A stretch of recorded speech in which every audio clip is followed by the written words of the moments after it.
Selamat siang, halo sahabatku semuanya. Salam satu traktor Indonesia. Sesuai janji saya kemarin, siang hari ini kita akan review traktor yang sangat familiar di Indonesia, DK4510. Kita punya di sini. Kita punya barangnya di sini. Kita kupas-kupas, kita ulas-ulas apa sih DK4510 itu. Tetap stay tune di YouTube channel ini. Ikuti sampai akhir. Ketahui yang belum Anda ketahui, dan jangan lupa subscribe, like, share channel ini. Oke, mari kita ikuti kelanjutannya semuanya di sini. Jangan tinggalkan kami untuk ikuti lebih lanjut. Apa sih DK4510 itu? Kalian tahu nggak sih? DK4510 itu adalah Daidong Kioti 45 HP dan 10-nya adalah seri ke-10. Jadi DK4510 ini adalah seri yang terbaru. Seri yang kedua yang masuk di Indonesia.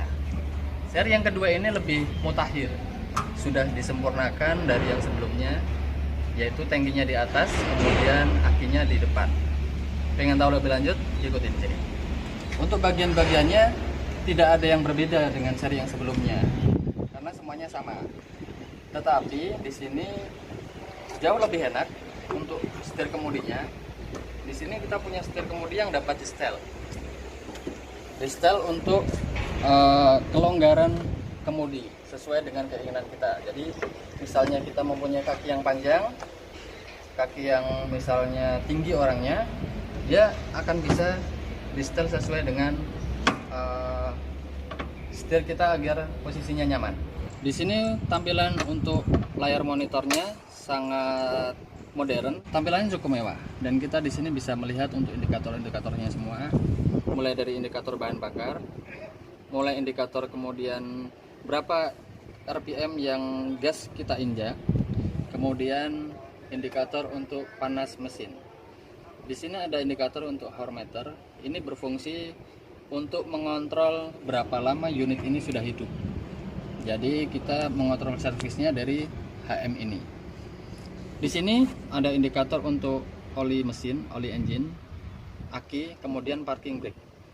Oli mesin kemudian aki ini akan mati ketika unit ini hidup, dan parking brake ini akan mati ketika rem parkirnya kita lepas kembali. Nah, kemudian di sini ada bagian-bagian tuas. Tuasnya cukup banyak, cuman lebih simpel karena dibandingkan dengan traktor-traktor yang lain, ini saya rasa saya yang menaiki sendiri lebih enak sih. Dari posisi tuas kiri kanan, kemudian maju mundurnya lebih enak. Kita punya tuas pemindah gigi 1, 2, 3, 4. Nah, ketika kita memindahkan gigi 1, 2, 3, 4 ini, kita bisa sambil berjalan pelan, berjalan kencang, kita langsung bisa memindahkan gigi 1, 2, 3, 4 dengan mudah. Jadi, karena apa? Karena transmisi DK45 ini sudah menggunakan sinkromes seperti mobil, jadi bisa untuk memindah gigi dengan cepat tanpa harus berhenti atau harus berjalan pelan-pelan. Itu kelebihan yang kedua. Kemudian di sini kita punya tuas gas tangan. Nah, ini cocok sekali nih kalau misalnya para sahabatku sekalian sedang bekerja nih. Misalnya sedang bekerja untuk di sawah, jadi tidak harus selalu menggunakan gas kaki. Ini adalah gas kaki, tidak harus selalu menggunakan gas kaki, tapi bisa menggunakan gas tangan. Jadi kecepatannya lebih stabil, hasilnya pun lebih bagus untuk rotarinya, karena rotavator itu membutuhkan kecepatan yang konstan gitu, sehingga cacahannya nanti akan maksimal, akan rata semuanya. Oke. Nah, di bawahnya kita punya untuk tuas hazard. Ini digunakan sewaktu kita berjalan di jalan raya. Jadi posisi lampu sen kiri kanan itu dapat menyala semua. Kemudian di sini kita punya rem parkir. Nah, rem parkirnya cukup mudah untuk mengoperasikannya. Kita injak, kemudian kita tarik. Nah, begitupun melepasnya tinggal kita injak. Nah, otomatis akan turun sendiri. Nah, rem parkir ini harus selalu dioperasikan kalau kita parkir di jalan yang menurun. Kemudian sewaktu kita parkir tanpa mesin dimatikan, ini harus selalu dioperasikan. Nah, kemudian di sini kita punya gas kaki.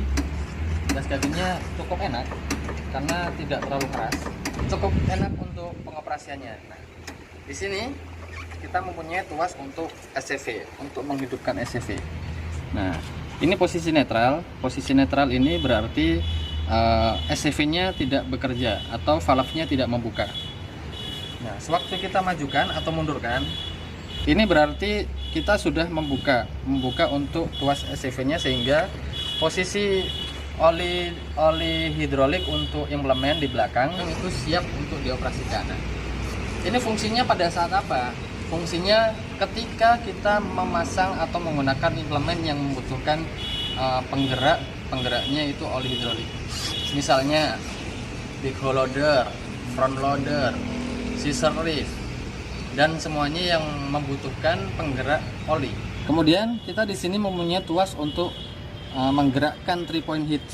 Nah, menggerakkan 3-point hitch ini cukup mudah, jadi tinggal menarik atau menurunkan sesuai dengan kebutuhan kita. 3-point yang misalnya 3-point yang sering sekali digunakan menggunakan DK45 ini adalah rotavator dan disc block, kedua implemen itu. Nah, di sini ada tuas warna kuning. Ini fungsinya adalah untuk menghidupkan atau mematikan putaran PTO. Jadi putaran PTO-nya sudah menggunakan electric system.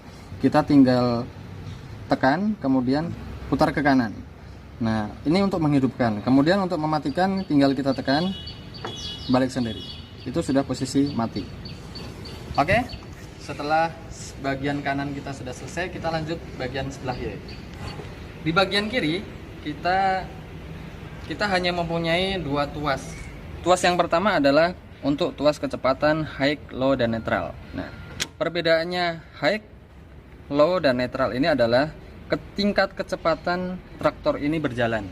Jadi traktor ini berjalan menggunakan satu pemindah gigi, kemudian satu lagi pemindah untuk kecepatan high atau low. Kita tinggal menyesuaikan untuk lokasi kerja kita itu membutuhkan kecepatan tinggi atau kecepatan rendah.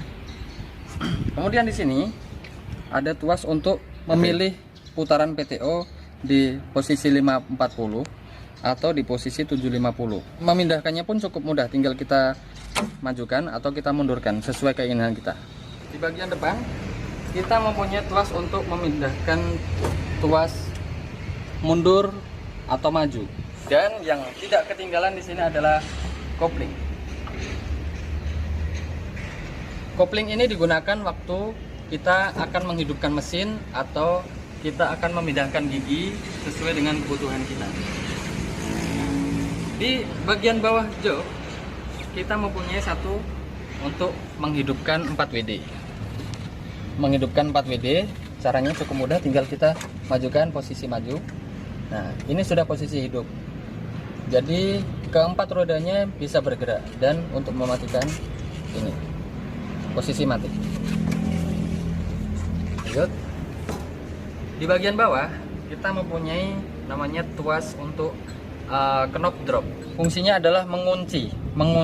Misalnya kita membawa implemen, kita kunci di bagian sini, sehingga waktu kita traveling menuju ke lokasi lahan kerja, implemennya akan aman. Jadi meskipun kita gerakkan tuas ke bawah, tuas implemennya rockshaftnya turun, dia tidak akan bisa turun, tetapi masih bisa untuk posisi naik.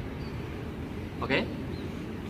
Di sini ada tuas untuk deflop, differential lock. Ini digunakan pada waktu 4WD di lokasi kerja tidak memungkinkan atau tenggelam, itu kita menggunakan deflop. Tapi ini tidak disarankan untuk dipakai, atau misalnya kalau tenggelam itu cukup menggunakan 4WD. Kalau 4WD sudah tidak mampu, lebih baik untuk ditarik menggunakan traktor lain. Gitu. Oke, di bagian kemudi, kiri, kanan, depan, bawah sudah semua. Kita lanjut ke bagian engine. Seperti apa kelanjutannya? Tetap tonton video ini sampai selesai. Oke.